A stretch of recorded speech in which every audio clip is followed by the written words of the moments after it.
Dr. Malik, intensive care specialist. I wanted to talk an important topic.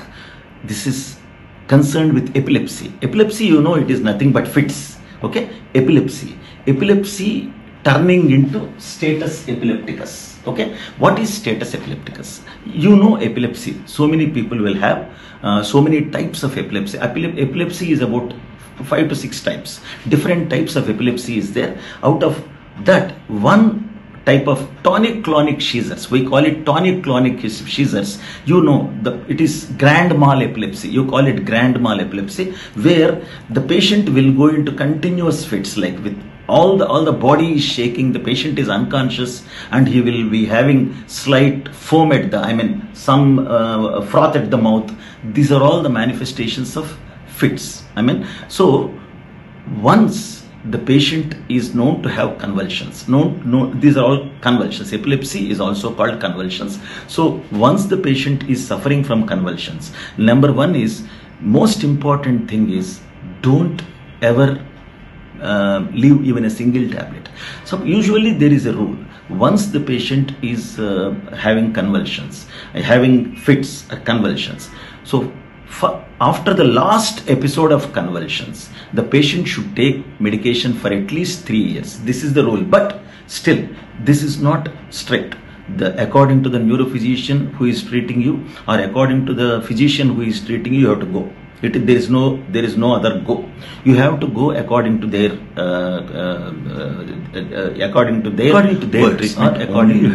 That is very, very, very important. So suppose by chance somebody misses 1 or 2 days tablets or 1 day tablet, he can go into this status epilepticus. Status epilepticus means throwing convulsions continuously, throwing fits continuously. There is no break in between. He will be throwing convulsions, he will be throwing fits continuously.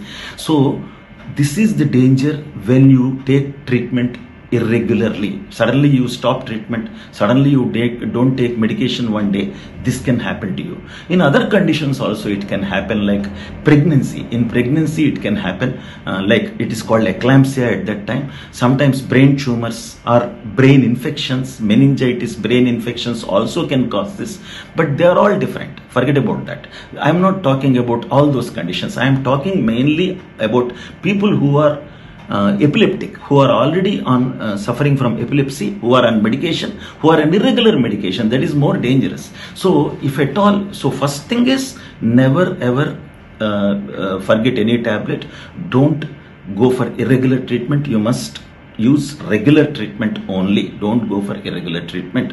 You must take each and every tablet. Not even a single tablet should be missed. You can go into this condition called status epilepticus, where you have to be admitted in the hospital for treatment. In the hospital, we treat with routine treatments, like there is Levipil, there is Eptoin injections, there is diazepam injections, and sometimes the situation will go to the level of treating you on ventilator, because the fits are not getting controlled. The convulsions are not getting controlled. Only thing to control them is general anesthesia. That means general anesthesia. That means completely paralyzing you and putting you on ventilator is the only option sometimes. But nevertheless, that is not the issue. You will be safe in hospital, but don't land in this situation, because we get frequently such patients where they have discontinued the medications. Those people are more. See, brain tumors, brain infections, encephalitis, meningitis, pregnancy-induced eclampsia. Eclampsia means pregnancy, convulsions in pregnancy. These are other things which are dealt with separately.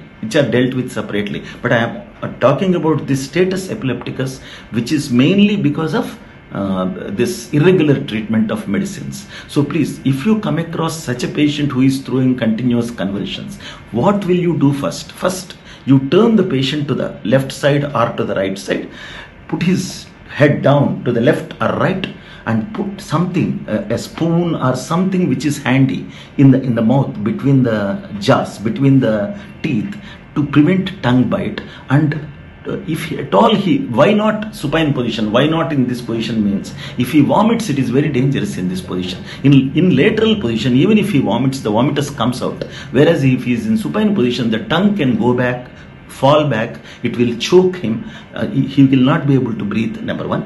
Number two is, if he vomits, it will go into the lungs, very dangerous, that is called aspiration. Please try to avoid these complications. Put the patient on left side and immediately call the ambulance. Put oxygen only in left or right lateral position only. You shift the patient to the hospital. In the hospital, rest of the things are done. Whether we treat him with medical, with oxygen and medicines, or we put him on ventilator, it is left to the doctors. But be careful about this. You understood now why it comes and how it is treated and how the transportation is done. How do you transport the patient in lateral position or in supine position? Never in supine position, only in lateral position. Lateral position, you are holding the patient in one side, only on this head, little down, and with oxygen in ambulance to the hospital. Be careful and never forget tablets for this one, epilepsy.